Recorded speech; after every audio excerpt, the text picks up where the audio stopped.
अस्सलाम वालेकुम। वालेकुम सलाम साईं। खैर आहे बाबा? अल्हम्दुलिल्लाह। तव्हां ॿुधायो हा, छा खपे? बाबा हिकु चांहि जो दॿो जो हिकिड़ो जी साईं। ऐं किलो खंडु जो जी।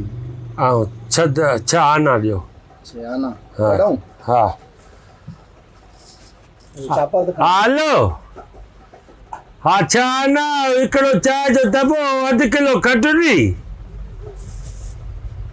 छा थी चए?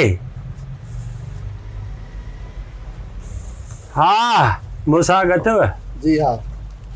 साईं हिकिड़ो मिंट जॾहिं छॾियो साईं हिकिड़ो मिंट हा हा मुसाग चवांसि थो मुसाग बि साईं हेॾां अचो थोरो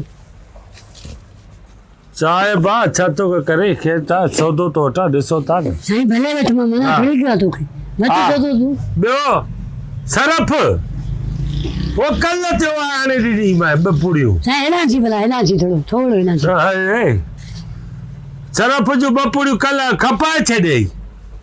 हा हा मेट अथव मेट? हिकिड़ो मिंट हा, अथसि, अथसि। हिकिड़ो मिंट पर अबा छा थो करे छॾे सौदो वठण ॾे न। पोइ मां मना कयो आहे तोखे सौदो भले वठ पोइ हेॾे हेॾां थी न हा सौदो हेॾा पिया थो त होॾा थो करे। हेॾां थी भले होॾां। सौदो वठ मां तोखे मना थोड़ी कयो आहे तो छा कंदी आहे? हिकिड़ो मिंट हेॾां अचो हा। हा हिते बियो बसि हाणे भले ॻाल्हायो हा सरफ मेट मुसाग हा हिकिड़ो मिंट हेॾे थी हिकिड़ो मिंट मच्छर जो अथव? कॉइल हा मच्छरनि वारो कॉइल। हा कॉइल थो करे हेॾां बि मच्छर हेॾां जलेबी जेकी हूंदी आहे गोल वारो कॉइल चइबो आहे उहा ई हिकिड़ो वठां पीतो ॿ पीता वठां। हेॾे थी धिका छो थो ॾे? धिका थो ॾियां हेॾे थी बसि त धिका न ॾे मां तोसां ॻाल्हायां थो छा दिमाग़ ख़राब थी। हिकिड़े पासे बि जा हिन बि जा वञे असांजो बि कमु आहे न सौदो वञी मना कयो तोखे के भई तूं हितां बीह न बराबरि अचो तोखे बि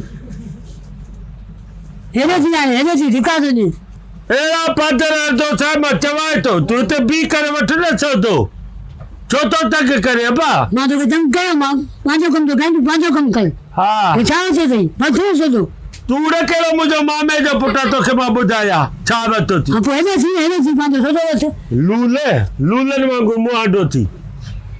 हा यार नज़र ई नथो अचे हेॾे थी ख़ुदा जी मार पवे छा थियो आहे छा थो वठे तूं वठेसि न बाबा।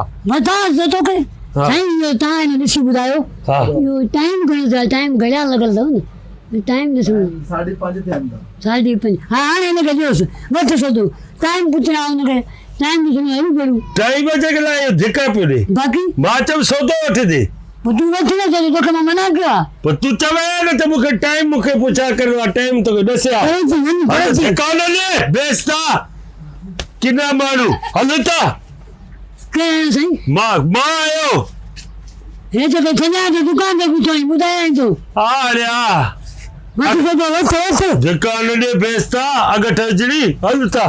मना जो जहिड़ी करे न ॻाल्हाए छा थियो थी दिमाग़ ख़राब थी छा? हल बाबा हल पंहिंजो तूं त बि मां अचां थो ॾिस हा पापड़ में सरफ छा कंदी आहे? साईं उहो विसरी वियो घड़ियाल ॾेसि रखे कड़ी वजे पाते कर घणो चयो टाइम घणो थियो 4:30 ॻाल्हाए के पंहिंजो तूं चलो करे छॾियो अथव हलूं न त चपाल हलूं था मथो खाधो थी अदा पापा बि ॾे दर्जन पापा बि ॾे ऐं चांहि बि ॾे ठाहे त हुन में ॿोड़े खां ब्लड प्रेशर लो थी वियो आहे। चांहि पींदो ॾियां? अच्छा 7:06 साईं ॿुधायो बेइज़्ता वॾो बेइज़्तो असां न ॻाल्हायो 7:06 मूंखे ॿुधाइजो मां अचांव थो टाइम ॾिसी तव्हांजो सॼो वठे हा 7 हल अदा हिन जो सॼो हिसाब कर हा तूं बि बंदि कर न हेॾो छा भला कुल पघार मिली आहे 3000 उन जे लाइ हेॾो सौदो लिखारायो थी। हा बंदि कर पोइ अचां थो तूं बि यार वॾो को लाभ माण्हू आहे होॾे पोड़ा 6 थिया तूं हुनखे 5:30 ॿुधाया ओड़ी महिल 5:30 थिया न। हा 5:30 त हुनजो घड़ियाल ख़राब आहे 15 मिंट त गुज़री वो घंटा ई नथा हलनि त को सेल को विझो हेॾो कमाए तो काॾे कजे तूं पैसो